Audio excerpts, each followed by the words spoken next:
Halo teman-teman. Kami dari kelompok 3 kepribadian. Saya Lila Fangidae. Saya Silado. Saya Lian Bebe. Saya Adines. Sekarang ini berkumpul untuk berbincang-bincang sedikit tentang teori kepribadian menurut salah satu ahli yaitu Carl Rogers. Di mana di sini nih kami mengambil satu kutipan, satu tema ya dari teorinya Carl Rogers ini tentang self actualization atau aktualisasi diri, di mana aktualisasi diri ini berhubungan dengan bagaimana kita bisa mengembangkan potensi atau menunjukkan potensi yang ada di dalam diri kita gitu. Bagaimana potensi ini bisa membuat kita mendapatkan kebahagiaan, kesejahteraan, terus bisa membuat kita tuh bisa mengekspresikan atau menunjukkan identitas diri kita itu yang sebenarnya itu apa. Sebelum itu tuh ada beberapa konsep dalam aktualisasi diri itu, bagaimana untuk orang-orang mencapai aktualisasi diri, beberapa hal yang harus dicapai dulu. Pertama itu bagaimana mereka diterima oleh orang di sekitarnya mereka. Sekarang mau tanya nih sama teman-teman yang lain nih, bagaimana kalau apakah teman-teman punya pengalaman sih yang kayak kalian tuh diterima oleh orang-orang dalam berhubungan. Jadi bukan hanya berhubungan soal percintaan, keluarga, pertemanan gitu, persahabatan, bagaimana kayak punya seseorang itu yang terima kalian apa adanya, terus terima yang kayak tanpa memanfaatkan, pokoknya yang secara positif lah ya. Coba adakah teman-teman yang punya pengalaman itu? Kalau saya sih ada ya. Jadi saya punya sebenarnya kayak teman tapi jauh. Teman jauh, pokoknya dia selalu dengar cerita saya begitu tanpa dia menilai. Pokoknya itu mau baik atau buruk dia tidak nilai dulu, pokoknya dia hanya mendengarkan. Terus kalau dia juga memberikan respon yang baik juga. Seperti itu sih. Kalau saya sih kayaknya kurang lebih sama kayak Sisi, soalnya waktu SMA tuh benar-benar ketemu dengan dua orang teman itu yang benar-benar saya rasa kayak benar-benar sahabat. Soalnya dalam sebuah orang pasti punya drama kan, jadi kalau setiap kali cerita ke mereka tuh kayak tidak pernah menjudge saya sekecil pun. Mereka tuh kayak lebih menenangkan saya, lebih membawa saya ke tempat-tempat untuk kayak meril saya diri. Jadi kalau untuk itu sih saya rasa saya punya dalam hubungan pertemanan. Kalau dari Adi kan laki-laki sendiri, bagaimana? Mungkin Sama sih kayak dia, kayak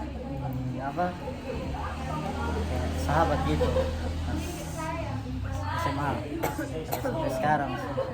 Dia tuh kayak apa ya, orangnya tuh selalu ada untuk beta begitu. Dia mau posisi ada susah senang dia selalu ada, selalu sama-sama. Pokoknya pas kemarin ada masalah sedikit dia masih bisa bantu. Kayak dia bilang lu jangan cari tempat-tempat lain untuk begitu, untuk melampiaskan rupa emosi gitu. Siapa? Laki perempuan? Laki-laki. Oke. Kalau dari saya sih, mungkin kalau tadi teman-teman tuh lebih kayak teman sahabat gitu ya. Kalau saya mungkin karena tidak terlalu banyak teman, pasti dari keluarga gitu, hubungan dengan keluarga, hubungan dengan paling apa sih dengan adik-adik, karena saya nih satu keluarga nih semua perempuan gitu, anak perempuan dan laki, jadi kayak gimana pasti tahu lah hubungan gitu. Tapi walaupun kayak pasti tetap ada perkembangan, tetap ada hal-hal yang memicu kayak perdebatan gitu antara saya dengan adik-adik, tapi mereka selalu menganggap saya itu sebagai kayak kakak yang baik, selalu buat saya itu jadi contoh. Itu yang buat saya kayak begini rasanya kalau misalnya, walaupun kayak saya rasa bahwa saya belum bisa jadi kakak yang baik, tapi kayak mereka sering kayak cari-cari hal-hal baik yang saya lakukan itu sebagai contoh. Jadi kayak itu suatu hal yang buat perasaannya kita pasti senang kan, bahagia, pasti semua juga gitu. Oke, itu kalau kita berbahas tentang kayak penerimaan yang positif gitu. Bagaimana kalau kita ada di posisi penerimaan yang negatif, jadi diterima tapi ada beberapa konteks yang kayak kadang-kadang diterima, kayak tadi kan awalnya saya bilang kalau penerimaan yang positif tuh kayak diterima dengan baik tanpa dilihat hal-hal yang buruk, terus kayak tanpa dimanfaatkan. Ini bertanya saya sih, apakah teman-teman yang lain ini punya pengalaman pernah diterima secara negatif ya, hanya untuk dimanfaatkan atau hanya untuk kasihan nih mau berteman sama dia karena dia kasihan sendiri gitu. Kalau penerimaannya negatif tuh bisa lewat keluarga juga. Selain dari pesantren itu bisa. Karena penerimaan negatif nih, saya orangnya introvert sih waktu dulu SMP, terus waktu mau masuk SMP kelas 2 tuh kepingin ikut organisasi, istilahnya keluar dari zona nyaman kan. Tapi bapak saya itu sangat-sangat tidak suka anaknya tuh keluar rumah. Kayak baru keluar dari pintu rumah saya langsung tanya, kok mau kemana? Jadi benar-benar waktu itu saya tuh kepingin sekali ikut organisasi keagamaan di agama saya Katolik, tapi itu benar-benar sangat-sangat ditentang oleh bapak saya. Jadi tiap hari itu kami hanya baku debat. Jadi setiap kali ditanya, udah gimana? Ini ikut organisasi, ini pasti dimarah kan. Terus saya rasa kayak, kenapa sih yang saya buat, apa yang membuat menurut saya itu positif, kenapa tidak pernah diterima oleh orang tua saya? Kenapa orang tua saya itu selalu berpikir tentang hal-hal yang negatif, kayak kau ini pasti ikut OM kan karena mau ada suka dengan ini kan, pasti karena mau cari teman ini kan. Pas begitu tidak, saya tuh mau keluar dari, benar-benar keluar dari zona nyaman, supaya orang bilang kayak hidup tuh jangan terlalu flat, harus banyak relasi antara teman-teman gitu. Cuman ya syukurnya sih karena mungkin bapak tua sudah capek ya debat dengan saya tiap hari, akhirnya sekarang juga dia mengizinkan saya untuk ikut organisasi, dan walaupun sedikit agak ada batasan, kayak kok ikut boleh ikut tapi jam 10 harus sudah pulang. Kalau yang lain kayak segi keluarga, kalau pertemanan apakah pernah ada Percintaan mungkin pasti penolakan ada gitu, penolakan keras ya. dari orang-orang sekitar pertemanan? Kalau saya di pertemanan ada sih, pernah dulu Masih pas masih SMP juga. Itu karena dulu waktu SMP tuh kan Beb tinggal sama Beb Tanta dan sama Beb Om. Nah itu situ kan Beb Tanta tuh kasih uang jajan tuh per hari tuh sekitar 50. Nah itu pas di sekolah belum tahu noni apa ya, sengaja kayak dekat-dekat begitu supaya kayak minta terakhir gitu, berteman karena uang. Tapi yang pas besok kembali ke rumah dan mama kasih uang jajan sekali 20.000, saya kayak dong itu mulai jarang-jarang gitu. Gitu sih. mungkin kayak hampir sama lah kalau dengan saya. Jujur saya itu dari SD tuh kayak istilahnya orang bilang kayak teman itu sahabat sejati, sahabat FF gitu. ya yang selalu kayak setiap saat tuh sama-sama gitu. Saya tidak pernah ada itu karena kayak saya kalau misalnya mau loyal semua pasti dengan semua gitu, tidak pilih gitu. Tapi Soalnya kadang-kadang kelihatan sih. kadang-kadang nanti malah itu yang buat kayak sebentar, kalau saya sebentar kayak apa itu nanti mereka dekat, nanti kalau sudah mulai itu menjauh Kira-kira gitu. kenapa nih Rom? Maksudnya apakah punya pandangan yang berbeda tentang itu? Kalau itu sih itu bentar itu kan kayak perasaannya saya sudah mereka mau dekat gitu, kayak saya kayak sama sih kayak halnya Ada kayak sesuatu yang mereka butuhkan dari butuhkan gitu. Dulu tuh kayak contoh SMA tuh kayak bawa motor sekolahnya gitu kayak kalau pas tidak ada timpangan pasti itu. Kalau sudah tidak kayak asing Kayak gitu. asing, kayak sudah Iya, kenal gitu, kayak tidak kenal. kayak asing, kayak hanya ngobrol biasa. Tapi begitu kalau sudah kayak butuh timpangan pasti kayak wah kayak itu. Makanya itu juga yang buat saya kayak kalau buat teman lebih baik suka karena itu tadi kan penolakan kayak gitu. Makanya ini dengan yang namanya sahabat sejati. Oke. Mungkin itu tadi kayak kita punya penjelasan tentang penerimaan yang kita punya gitu ya. Sekarang tuh ingin kayak beralih kayak topik berikutnya itu dalam aktualisasi diri itu ada yang namanya konsep diri gitu. Bagaimana kita tuh pahami kita punya diri gitu. Kalau tadi kan itu menurut kayak orang-orang gitu toh, orang mungkin kalau tentang penerimaan gitu, orang penerimaan yang positif mungkin orang merasa oh kita nih baik ini atau memang kayak orang ini itu memang baik gitu, jadi dia menerima kita gitu. Atau misalnya orang yang buat penerimaan negatif kayak kita kayak hanya untuk memanfaatkan gitu, kayak dia bilang kayak ini esok kalau dia karena dia punya uang jadi kayak sudah kita ikut dia karena nanti dia bisa pakai kayak ada cerita gitu tadi. Nah dari itu kan pemahamannya orang ya. Sekarang kita beralih ke bagaimana kita sendiri memahami itu kita punya diri sendiri. Bagaimana caranya kita mengeluarkan kita punya identitas. Bagaimana kita punya tindakan sehari-hari itu yang buat kita tuh oh kita tahu oh sebenarnya saya ini seperti ini. Mungkin ada yang bisa pas tahu pemahaman dirinya tentang dia gitu sendiri.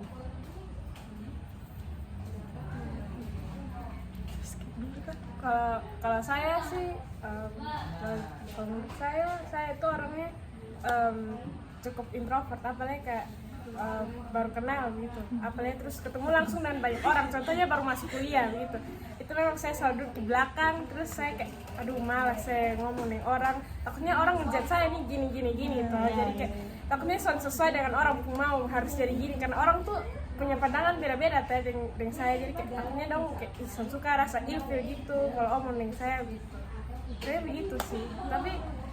Tapi kalau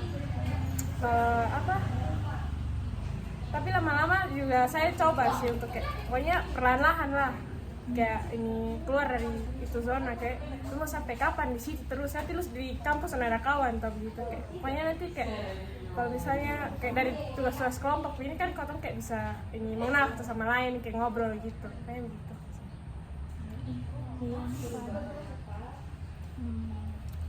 Saya sih memahami konsep diri tapi jarang sih menerapkan kayak satu suka tulis puisi, tapi saya tidak pernah membuat puisi untuk kayak dilombakan. Benar-benar tulis untuk saya pribadi lah, disimpan kayak teman komersialisasi. Jadi itu saya punya. Kalau untuk penerapan kehidupan sehari-hari saya kurang, bukan ada perasaan takut dijudge, jadi mending diam saja sih dengan hasil karya saya itu. Kayaknya bukan masalahnya sama sih, juga sampai dibilang saya tuh orangnya penakut, sangat penakut kayak itu, tapi tidak mau melakukan Bisa, itu tapi gitu, tidak mau ya, menunjukkan lebih bahwa baik bisa. sudah gitu. Pokoknya menurut saya tuh cuma sekarang tuh baru mengerti oh ya Lilo yang kayak gini tuh Lilo yang kayak memang sekarang sih masih takut, apalagi tahu sendiri sekarang saya merantau gitu, walaupun di sini tuh banyak keluarga, terlalu banyak sekali keluarga gitu, sampai kayak keluarga satu sini bilang tinggal di sini saja Lilo, tinggal di sini saja, tapi kayak tidak, saya sudah bertekad bahwa saya mau kosan, mau coba belajar mandiri, karena kayak itu tadi saya merasa kayak belum bisa, bahkan sampai sekarang pun saya belum bisa explore tentang potensi dirinya saya, jadi kayak itu mungkin kayak hal yang kayak buat saya kayak kenapa ya bisa seperti itu gitu. Terus saya juga cenderung orangnya tuh kayak sabar dan sudah sabar saya terima, seharusnya kayak gini ada orang yang tahu orang ini orang jahat yang saya gitu, tapi kayak bukan ya sudah sih bukannya menjauh tapi kayak Ya sudah. tetap dekat tapi tidak ada buat sedikit jarak sih walaupun tidak kayak jauh Tapi sekali. bukan yang dendam ya. Pokoknya suka Tidak dia suka. tidak dendam. Tidak, terus kayak biasa Saya sah, buat biasa. sangat mendendam orangnya. Saya akan simpan semua dalam sebuah jadi kayak itu pasti langsung kelihatan ya langsung kelihatan kayak Iya sih betul. kelihatan sih dari raut wajah. Makanya orang tua kalau sering bilang dia nih mulut sah, memang diam tapi dia ekspresi muka tuh menunjukkan iya semuanya. betul sama. Dia sama kayak itu sih. Kalau misalnya orang buat salah dia yang betul-betul ya jahat, ya sudah dia kasih maafan ya gitu. Cuman biasa mau apa ya, kayak misalnya kau dulu sedekat ini ya tuh kayak sudah suka tuh gitu, kayak ada jarak gitu. Ya memang kayak ada jarak tapi tetap omong biasa. Ngobrol, tetap welcome Ngobrol, sering ya, dong. ya, tetap welcome tapi kayak tapi jangan beberapa hal sudah Sudah gitu. jauh gitu. Kok Adi begitu? Pak Adi Lu orang kayak mana maksudnya kayak orang lu yang rasa mana? Ini ke mana? apakah Adi ini adalah orang yang Ekstrovert. memang sangat aktif atau Siapa ya? atau beda-beda Biasa maksudnya gitu gitu. sesuai Main. lingkungan Kayak ya lingkungan. mereka sesuai Sih lingkungan kan sih besar Tergantung juga. lingkungan Tadi sih. circle-nya lumayan sih. Ya. Kan dia kan ekstrovert suka keluar-keluar jalan-jalan Iya. gitu orang teman. Teman story-nya banyak, banyak story biasa keluar-keluar biasa banyak biasa banyak jalan. teman ya gitu kayak Kalau sama teman kayak beta tuh kan awal tuh sudah kenal orang begitu kayak berteman dengan satu terus dia tuh ajak beta pergi ke kawan terus kayak mulai dekat jadi kayak apa ya kayak cepat akrab sih begitu kayak baru 1-2 kali sama-sama begitu kayak sama kayak berkawan lama begitu. Kayak dia cepat menerima tuh. Dia cepat sih, ini, banyak berkembang deh orang kita baru. lihat di IG tuh aduh itu circle banyak kan. Dia masih banyak. itu tadi mungkin kayak punya cerita tentang pemahaman diri Sedih sendiri. ya, aku sedih Ya kayak keluarkan lagi semua kakak nggak bisa. Kemudian gimana sih perasaan kita ketika dan perasaan dan bagaimana caranya kita itu untuk mengontrol kita punya diri dari pemahaman yang kita tahu. Misalnya kayak saya ini penakut gitu, terus untuk hal itu bagaimana supaya saya bisa keluar dari itu gitu. Itu zona. Ya, misalnya kayak saya terlalu ceria gitu. Misalnya contoh, saya terlalu ceria. Bagaimana supaya saya bisa mengontrol supaya kalau dilihat di situasi itu, oh kapan saatnya saya harus kayak ceria, gembira, begitu kapan saatnya kayak saya harus tenang, diam. Mungkin ada hal-hal yang kayak gimana ya, cara kita mengontrol kita punya diri gitu menurut kita gitu dari hal-hal yang kita pahami. Kayak tadi Lian kan bilang kayak takut orang menjudge gitu, terus bagaimana caranya yang Kayak mendistraksi biar suami terus hilang. oh supaya jangan terlalu kepikiran. Iya. Kebetulan di rumah ada kulkas. Jadi cara saya supaya jangan kepikiran terhadap sesuatu tuh ya keluar rumah sih, keluar rumah. Terus punya satu kebiasaan kecil, jadi sampai sekarang sih kalau kecil dulu kan saya lebih dekat sama opa ketimbang bapak mama karena kecilnya kan tinggal dengan opa kan daripada orang mama. Jadi opa ini kan sudah meninggal, jadi kalau setiap keluar tuh saya pasti ke rumahnya opa sih mencurahkan segalanya dengan uang suatu bukan sih, bukan maksudnya berkeluar tuh pergi kemana saya jalan-jalan gitu kan pasti pernah kan jalan-jalan kosong yang cuma bawa ngebut saja dan hanya tidak jelas ya itu sih pulang-pulang tahu-tahu sudah Selegang gitu. Betul. terus kayak itu kan tadi kayak pemahaman cara, terus maksudnya dari hal itu, dari cara-cara itu bagaimana supaya kita bisa capai kita punya kepuasan. Akhirnya ya kan kita pemahaman dulu, oh kita penakut, terus kita mau ubah gitu. Terus kayak apakah kita punya cara khusus untuk mengubah kayak penakutnya kita itu jadi berani, supaya oh kita bisa tahu oh ya kita sudah berani, jadi kita sudah bisa capai kita punya kemauan gitu. Kan itu sih kayak tergantung ketemu diri sih. Kayak misalnya kita takut sama apa ya, kayak gelap begitu, itu ketong kayak sekali-sekali kita harus berani untuk kayak coba dulu kayak kan ketong kayak takut gelap nih, takutnya di dalam nih kayak ada apa begitu, ketong harus coba untuk kayak masuk dan ketong coba di dalam tuh kayak mungkin setelah ketong coba tuh itu kayak sesuai dengan yang ketong pikirkan begitu. Oh jadi kayak mencoba gitu ya, Iya. supaya tahu Dari zona nyaman Iya, istilahnya. jadi kayak mencapai kita punya potensi itu lebih baik kita ambil kesimpulan nih gitu, kayak Mencoba hal yang belum pernah kita coba.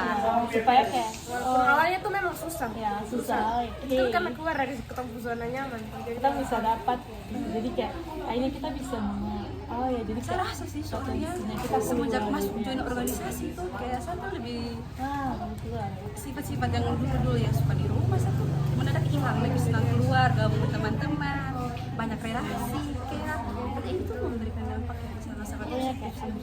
keluar zona nyaman, berani ambil resiko kayak gitu kan, Berani mencoba. berani mencoba. Nah dalam hal seperti itu tuh, dalam hal kita mencoba itu pasti ada tantangan. Mungkin sekarang ini belum kita rasa. iya betul. Tapi jika ada, bagaimana kita punya cara supaya itu apakah kita fokus nih, pertanyaan gampang. Kita fokus kok atau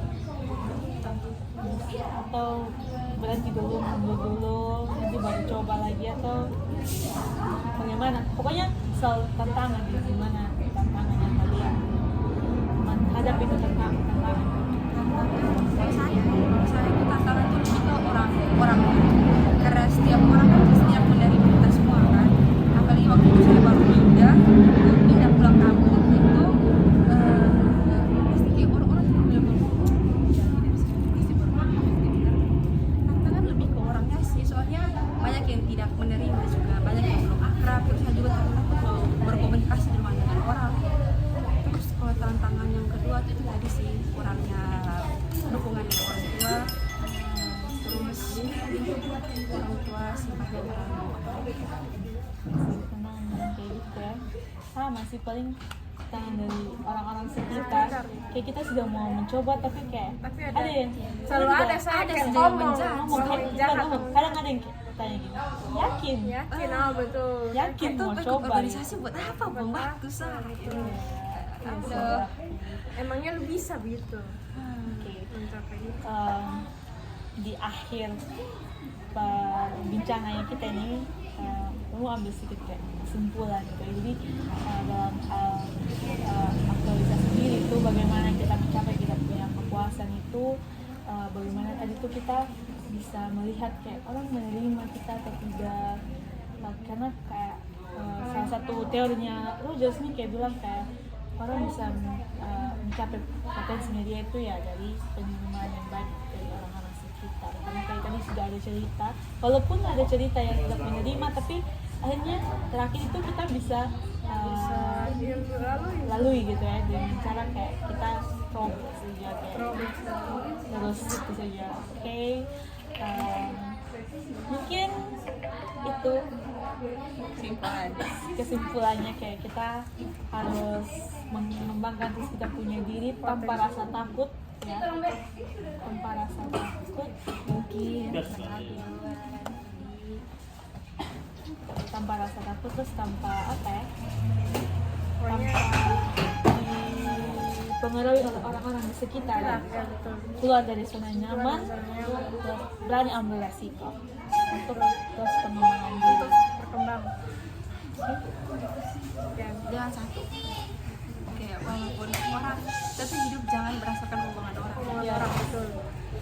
Kalau kamu rasa kamu sanggup bisa melalui semua itu, ya itu perlu yang dengar-dengar, Dengan karena sedikit pikir. orang itu tidak memberikan kontribusi apa-apa selain kata-kata terhadap kita, dan selain itu tidak berpengaruh kita pun diri, jangan pernah dengarkan Pokoknya kehakiman dan yang tidak benar, jelas biar itu. kasih bukti sah. Walaupun memang itu akan ada, karena itu bukan tidak bisa kita Kan kontrol kita ya. bisa kita kendalikan. Kita bisa kontrol, tapi kita harus bisa untuk tidak fokus dengan itu, Iya. tapi fokus Banyak dengan hal tujuan. lain yang perlu kita Tujuan fokuskan. awal. Ingat tujuan awal, betul. Oke, mungkin itu tadi perbincangan singkatnya kita soal bagaimana cara kita mengaktualisasi diri, bagaimana kita mencapai pengaktualisasi diri. Dari kita lihat dari beberapa hal yang berhubungan dengan orang-orang sekitar, terus yang berhubungan dengan kita punya diri gitu, kita punya konsep diri dan bagaimana cara kita keluar dari hal-hal yang menekan kita, yang membuat diri kita itu malah jadi down. Gitu. Jadi kita bagaimana tadi cara kita untuk keluar dari tantangan-tantangan tersebut.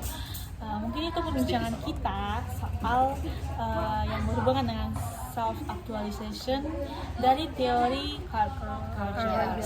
Untuk itu sekian dari kami. Terima kasih. Terima kasih. Itu belum perkenalan. Tadi sudah.